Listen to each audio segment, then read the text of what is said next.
دیکھیے، قدر و قیمت کسی چیز کی نہیں ہوتی بلکہ ضرورت کی ہوتی ہے۔ آپ نے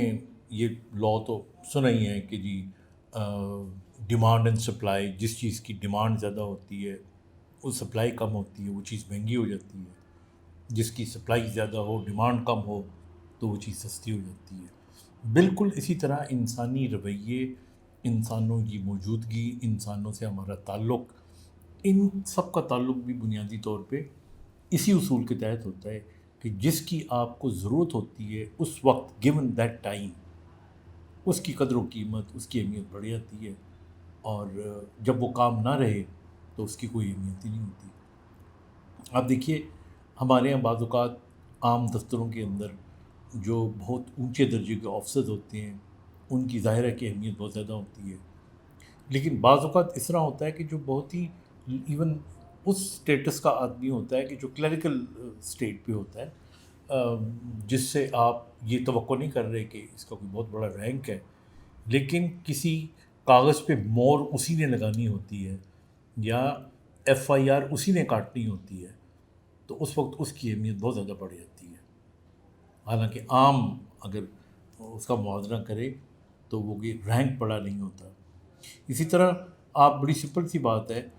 کبھی آپ کے ساتھ اتفاق ہوا ہوگا کہ یہ ہزار ہزار کے نوٹس، پانچ پانچ ہزار کے نوٹس جو ہماری جیب میں ہوتے ہیں، ان کی بڑی قدر و قیمت ہے پاکستان میں۔ آپ جہاں پہ نوٹ لے جائیں، توڑوا کے جو مرضی خرید لیں، یہی نوٹ آپ کی جیب میں ہوں اور آپ انگلینڈ میں پھر رہے ہوں یا امریکہ میں یا کسی دوسرے ملک میں، تو بھلے پوری جیب آپ کی بھری ہو، آپ اس سے ایک چاکلیٹ نہیں خرید سکتے، بیکاز وہاں پہ آپ اس کو استعمال نہیں کر سکتے۔ آپ جہاں پہ جس چیز کو استعمال کر سکتے ہو وہاں پہ اس کی اہمیت اور قدر و قیمت ہے۔ اسی طرح بالکل ہمارے جو باقی تعلقات ہوتے ہیں لوگوں کے ساتھ، کئی دفعہ آپ نے دیکھا ہوگا کہ ایک خاص محکمے میں آپ کام کر رہے ہوتے ہیں اور وہاں پہ آپ کی پروموشن آ رہی ہوتی ہے، and you need somebody to help you, تو وہ شخص جس نے پروموشن کرنی ہوتی ہے از ویری امپورٹنٹ۔ آپ کوشش کرتے ہو کہ میں اس کو خوش کر سکوں،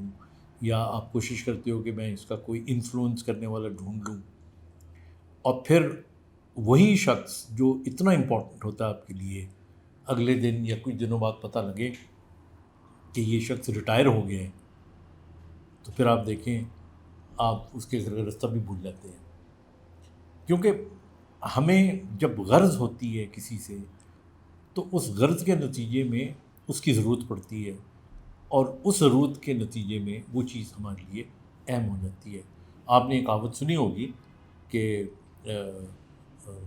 جو تھانے دار ہوتا ہے یا کوتوال ہوتا ہے، اس کا اگر کتا مر جائے تو سارے افسوس کرنے کے لیے آتے ہیں، لیکن تھانے دار خود مر جائے تو کوئی پوچھنے کے لیے بھی نہیں آتا، اس لیے کہ اب انہیں پتہ ہوتا ہے کہ تھانے دار رہا ہی نہیں، اس نے میرے کیا کام آنا ہے۔ تو اس لیے زندگی میں اس زاویے سے بھی چیزوں کو ضرور دیکھا کریں، اور کوشش کریں کہ اللہ تعالیٰ آپ کو ان لوگوں میں شامل کرے جو لوگوں کے کام آنے والے ہیں، جو لوگوں کی مدد کرنے والے ہیں۔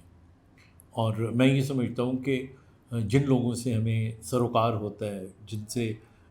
مثال کے طور پہ میں نے یہ نوٹ کر کے دیکھا ہے، اور میں اس چیز پہ بڑا عمل بھی کرتا ہوں، کہ ہمارے یہاں جو ریٹائرڈ ملازمین ہوتے ہیں وہ کسی دفتر میں چلے جائیں، میں چونکہ ہاسپٹل میں کام کرتا رہا ہوں تو ہاسپٹل میں آ جائیں، تو ان کی وہ قدر نہیں کی جاتی۔ یعنی ایک ایم ایس جو ہے وہ پورے ہاسپٹل کا بادشاہ ہوتا ہے،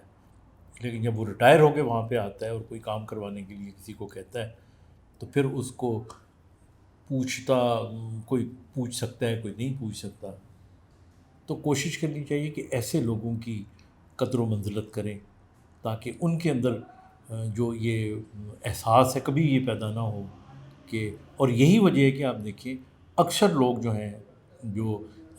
ریٹائرمنٹ لے لیتے ہیں، ریٹائرمنٹ کے بعد بہت سے لوگ ڈپریشن کا شکار ہوتے ہیں، بہت سے لوگوں کی عمریں گھٹ جاتی ہیں، کیونکہ ان کو لگتا ہے کہ جس طرح they are of no worth. تو اس لیے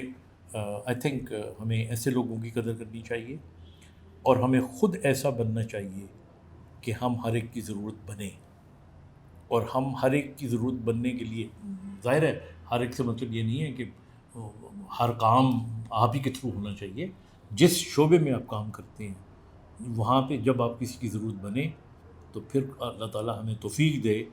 کہ ہم لوگوں کے کام بھی آ سکیں اور ان کے لیے آسانیاں پیدا کر سکیں اور آسانیاں بانٹ سکیں. Thank you.